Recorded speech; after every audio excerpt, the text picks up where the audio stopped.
Je fleuris ma ville, marché fleuri, campagne de fleurissement, le retour du printemps sur les bords du Loup avec Villeneuve-en-Fleur. La fête du sport et une semaine d'animation sportive tous azimuts au Parc des Sports. Les plans et un vaste programme d'équipement public lancé avec l'espace sportif. Mais avant de développer ces titres, revenons sur les autres temps forts du printemps avec le tout image. Il n'était pas moins de 260 coureurs cyclistes le 24 avril dernier au départ de la Louis Capu, une randonnée cyclotouriste organisée par l'ESVL. Une journée sportive pour les adeptes de la Petite Reine, avec un départ de Villeneuve-Loubet, une ascension du col de Vence, du col de Pimpigny et du col de Blaine, puis la traversée du plateau de Cossol. À l'arrivée, le club d'Antibes se classe premier devant Nice et le Stade Laurentin. Le club francilien de Versailles, spécialement venu pour la Louis Capu et représenté par 10 coureurs dont 4 féminines, termine à la 7e place. Une belle performance pour leur première participation. Et la beauté des paysages restera sûrement dans les mémoires du groupe de Versailles, dont beaucoup découvraient l'arrière-pays. Rendez-vous est pris pour 2011 avec le 20e anniversaire de cette épreuve devenue incontournable à Villeneuve-Loubet.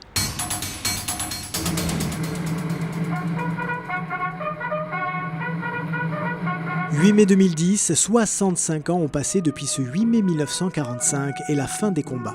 C'est ce 8 mai 2010 qui célèbre la victoire qui a été choisi à Villeneuve-Loubet pour remettre aux anciens combattants et résistants de la commune le diplôme d'honneur de la Seconde Guerre mondiale. Chacun leur tour, des mains de Richard Camus ou de Lionel Lucas, René, Pierre, Fulvio, Paul et les autres ont reçu leur diplôme.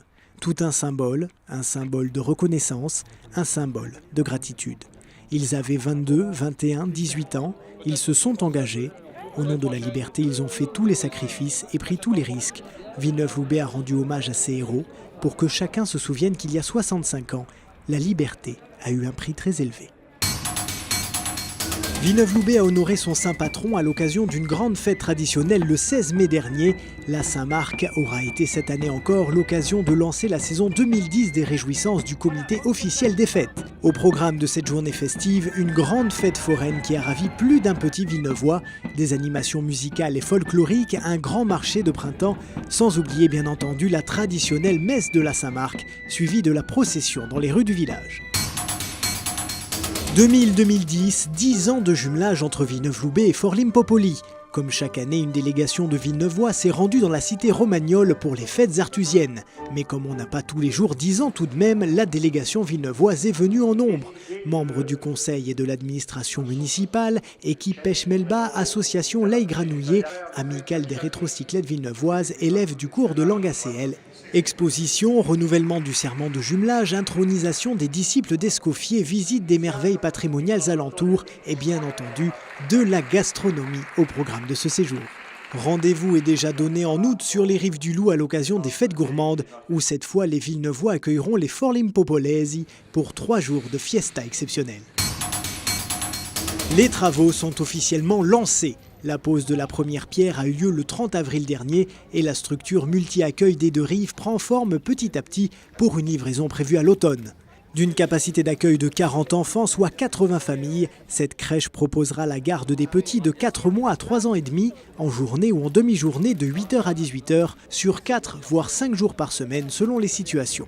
La structure multi-accueil des deux rives abritera également un lieu d'accueil parents-enfants totalement indépendant, où les jeunes parents, même non inscrits à la crèche, pourront venir trouver des conseils auprès de professionnels de la petite enfance. Cet espace dédié sera ouvert quelques demi-journées par semaine. Le port de Marina se mobilise le 4 septembre prochain. De 10h à 16h, la commune et le port de Marina Baie des Anges, en partenariat avec l'association Écomère, organisent une collecte de denrées alimentaires au profit de la banque alimentaire auprès de tous les passionnés de la mer. Les besoins prioritaires pour cette collecte sont les suivants: huile, sucre, confiture, conserves, plats cuisinés, poissons en boîte, céréales, petits pots pour bébés, petit déjeuner, chocolat, biscuits et produits d'hygiène. Apportez vos dons par mer ou par terre au port de Marina Baie des Anges où vous attendront les camions de la banque alimentaire. Un apéritif sera servi à partir de 11h et la journée sera animée par des chants de mer, explication des métiers de la mer par les professionnels, un concours de nœuds marins et un lancer de touline. Un prix de la ville de Villeneuve-Loubet sera d'ailleurs offert aux gagnants. Les fleurs envahissent Villeneuve-Loubet. Marché fleuri, grand concours Je fleuris ma ville, campagne de fleurissement de la commune. Partout, il n'est question que de fleurs. Le 2 mai, la 7e édition du marché fleuri et paysan proposait à ses jardiniers en herbe le troc vert. Une grande bourse d'échange de graines, boutures, plants, pousses, mais aussi confitures et autres produits du jardin. Tout au long du mois de mai, les balcons, terrasses et fenêtres de la commune ont rivalisé de beauté pour séduire le jury du concours Je fleuris ma ville. Comme chaque année, les Villeneuvois ont déployé des trésors d'imagination et de virtuosité botanique, récompensés le 29 mai à l'occasion de la remise des prix du concours. Mais le fleurissement de Villeneuve-Loubet, c'est également un engagement quotidien des services techniques environnement, avec l'installation de jardinières et la plantation d'arbres dans l'ensemble des quartiers de la commune. Sans oublier la mise en place récente de jardins secs sur différents sites, afin de limiter au maximum l'apport d'eau. Vous avez dit développement durable ? Villeneuve-Loubet en pleine forme, mais comme toutes les bonnes choses ont une fin, la 15e fête du sport s'est clôturée le 13 juin dernier par la remise des récompenses des manifestations sportives de la semaine, une balade à vélo familiale et un pique-nique convivial au Parc des Sports. Organisé par le service des sports et l'ensemble des associations sportives villeneuvoises, cette semaine a été riche en émotions. La quasi-totalité des clubs sportifs a été mis à l'honneur ainsi que les collèges et écoles primaires de la commune du 5 au 13 juin à travers les galas, journées portes ouvertes et diverses manifestations traditionnelles. Plus de 2200 participants, petits et grands de 7 à 77 ans, entreprises, licenciés ou non licenciés se sont illustrés dans leur discipline ou lors de la 6e foulée villeneuvoise du tournoi de football en salle interentreprise et des 7e mini-olympiades. Et côté résultat, pas moins de 35 coupes ont été remises le 13 juin, récompensant à la fois la performance et les différentes valeurs du sport, telles que le fair play et l'esprit d'équipe. Le quartier des Plans est en pleine mutation. Après la construction du groupe scolaire des Plans en 2007, c'est au tour de l'espace sportif de s'implanter dans le quartier. La première pierre de l'édifice a été posée le 24 avril dernier. Livrées fin novembre, ces nouvelles infrastructures permettront d'améliorer les conditions de pratique de l'haltérophilie, la musculation, la gymnastique et autres activités sportives. Par ailleurs, le quartier accueillera également le tout nouveau pôle culturel Auguste Escoffier, qui hébergera la médiathèque communautaire à thématique culinaire et gastronomique, ainsi qu'une vaste salle de spectacle de 450 places.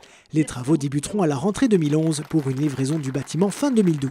Mais pour accueillir ce vaste projet, il faut avant tout déplacer le stade de Villeneuve. Une opération stupéfiante qui consiste tout simplement à retirer l'ancien stade de son emplacement actuel pour le reconstruire à l'identique quelques centaines de mètres plus loin, afin de laisser la place au pôle culturel qui ne pouvait être bâti ailleurs. Le nouveau stade sera livré au printemps 2011. Enfin, il ne faut pas oublier la caserne de gendarmerie réalisée par le Conseil général qui viendra compléter le nouveau visage du quartier des Plans.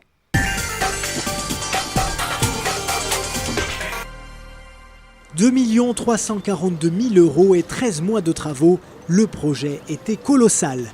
Les travaux de recalibrage du vallon du pied de digue ont commencé en 2009 avec une phase d'aménagement qui débute de l'embouchure du Loup et remonte jusqu'au pont de l'avenue de Lattre de Tassigny, soit environ 262 mètres linéaires. Une opération destinée à augmenter le débit du vallon afin d'éviter les inondations en cas de crue.